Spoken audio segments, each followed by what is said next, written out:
Welcome to Ogbaski TV channel. Ogbaski TV channel is all about the everyday event in our society, both within Africa and Africans in diaspora. The world is full of ups and downs, but this channel brings out the best to heal depression and frustration. Please like, comment, and subscribe to our channel. Do not forget to press the notification bell to receive fresh and new videos as they drop on a daily basis. Bye. bá ń retí kémi àti kí n wá síta lọ́la kí n wá bọ́ ẹ̀sùn àbí kẹ́sùn òye wá bó mi èmi ò sọ pé tí ń sìn wá pọ̀ bọ̀ tó máa ṣe ẹkọ́ṣẹ́ o ó máa ṣàkọ́ṣẹ́ o torí bí mi ti ṣe wà báyìí orí ọwọ́ mi mo wà mi ò gbèjè yẹn mọ́ mi ò lè bá ẹ ṣe tó bá ti rógun àbò ti rí anything rọra ṣe kí ni fómi lónìí mo ọjọ́ tí mo dá gbàgbélébùú ara mi dáadáa gbé àgbélébùú ẹ try kó bẹ̀rẹ̀ gbé tó bá wúwo tó bá fúyẹ́ gbé ẹ jẹ́ ká jọ máa gbàgbélébùú ara wa nísìn ẹ jẹ́ ká ṣe òwò lọ́tọ̀ọ̀tọ̀ ká mèrè èrè tó ní kálukú tó jẹbọ nídìí ẹ jẹ́ ká stop láti máa gbèjà ara wa a ti wà lẹ́nu ẹ̀ nóbi today wá tá a lè máa gbèjèyàn kí ló tá a máa fèsì ẹni tó ń bọ́ àwa káwa gbèjà ara wa kí ló tá a fẹ́ máa gbọ́ ọ̀tá ẹni tó yẹn ń pé ó yẹ kájọ rí ọwọ́ kájọ rìn mọ́nú ilẹ̀ ẹ máa wá gbèjẹ tó bá wá tẹ bá wá gbẹ léyìn tán á wá fi yín yẹn á wá fi gé yín jẹ kí là ń bá ká gan tá a lè wá sinmi fọkàn ara ti wa èmi tí mo ná ọmọ tó ga jù mí lọ lórí ìdúró wèrè kan tí ò rọmọ tán á máa wá máa ṣe mí gbàgbó níbo wà nù péjì èmi ò rún ẹ dandan o kú síbẹ̀ o àìmọye mẹ́sẹ̀gì tó máa send we have to do the monetization o you know that lady that Abe Space now she's collecting monetization is very ridiculous you are doing show you will not get any money òun ló máa send ẹ̀ sí mi òun ló máa lé mi léré àṣé information ló fẹ́ gbà àṣé kò ní ìdí passport kankan ó gba passport tó gba tó wá ń sọ orúkọ tó ń sọ date of birth and so fucking what tí n bá lọ Nàìjíríà kan dábẹ́ dúró kí n má kọjá kọ́ lọ gbórúkọ lẹ́ẹ̀kan gbẹ́ni tìlẹ̀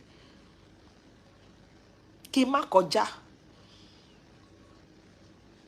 àbí kí n torí ẹ̀sà Nàìjíríà àbí ó fẹ́ wá lò ní bíbáyìí ṣèbí mi rìn dè èmi mo gbé kó kí náà ti ń pè mo gbé oko dádí sẹ́nu mi ò yọ́ dànù so mi ò mọ nǹkan tí mo lè fẹ́nu mi ṣe mi mọ bí mo ṣe lè rìnrìn ayé mi ò mọ bí mo ṣe lè ṣayé mi torí mo gọ̀ débẹ̀ wàláì bí n bá lè ṣe gan àkọ́bí mi a sì ṣe bẹ́ẹ̀ ni a sì jókòó a sì fi lọ ní school wọn a sì sọ fún nǹkan báyìí ní kẹ́ lọ ṣe talk less of pé èmi gangan mi nídìí kákọ́bí mi dáàmú lé mi lórí mi ò fẹ́ fọ́mọ mi wà láṣẹ mo lè mú mọ nǹkan tó yẹ kí n ṣe mo láwọn tí mo lè fọ̀rọ̀ lọ wọ́n wà ń bíbá ẹni Germany jọ̀gànjọ̀gàn ni wà á lọbẹ̀ wà á sọ̀rọ̀ wà á sọ gbogbo ẹ̀ kéle nǹkan tá a lè ṣe sí rẹ̀ ibi tó lè lọ rẹ̀ ibi tó lè case close kí ló fẹ́ ṣe fún mi ẹ jọ ẹ̀yin náà ẹ imagine gbogbo èèyàn títí kan brother Agboyemi Kano ṣe ṣó pé ọjọ́ táwọn ti ń báyàn ṣe monetization kò ní ìdí ẹni information ẹ̀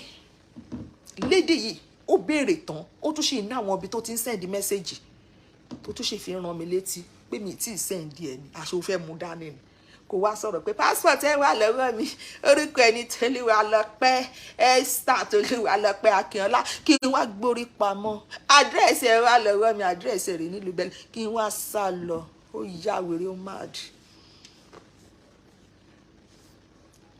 mad so for me nǹkan tí gbẹ́kẹ̀yàn tó ṣe takò ajá ṣe ó lè dàbí lójú àwọn èèyàn pé kò mí nìna Sójí ló ṣẹ́jú wà láìtàláì ní ọkàn tèmi òun ló ṣe worst jù òun ni mo gbèjà tí mo fi jìyà òun náà ló bọ́ síta tó rí ìkọdù bẹ̀ nígbà ìyà tí mò ń gba gbàgbós left and right front and back òun náà ló tún ṣàmì sí recording at the same time òun náà ló tún béèrè pé jíyàwó lẹ wá fẹ́ fi jẹ Mọ̀nsúrù bá ẹ ṣe fi Mọ̀nsúrù lẹ mo nínú mi ìrè fi lẹ o ń gbé lọ station tó ní àwọn fẹ́ pa ni o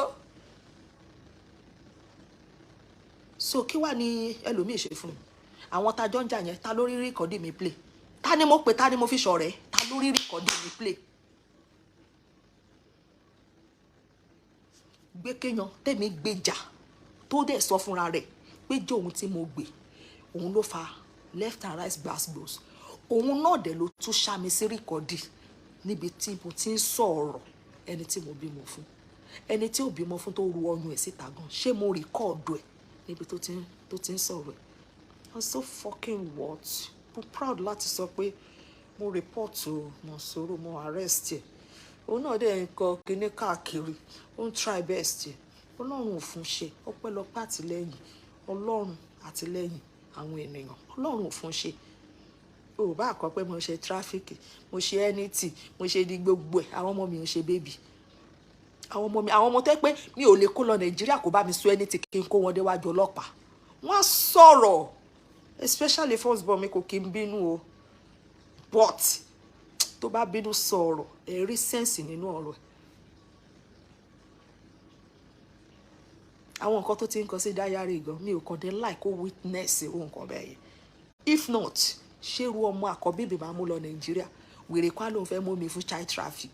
Mo tọ́ ọmọ fún lágbájá, wà wá rórúkọ tọmọ ń jẹ́ kò jórúkọ Ghana. Báwo wà ni mo ṣe tọmọ fún lágbájá? Ẹ rí pé something ti ń ṣẹlẹ̀ ní orí ẹ̀. Gbogbo ọmọ ni títà, mo tún wá kọ́ ọmọ tí mo tún bí fẹ́ lómi, mo tún tà fún Ghana. Mo tà fún náà ni o, kò sí tó fi ń ṣèyàn. Wàláì kò sí tó fi ń ṣèyàn. Máa yẹn tiẹ̀ tí ó try, ó bá mi gbé láti ilẹ̀ báyìí. Ó bá mi gbé láti ilẹ̀ tó fi ga tó mi ni.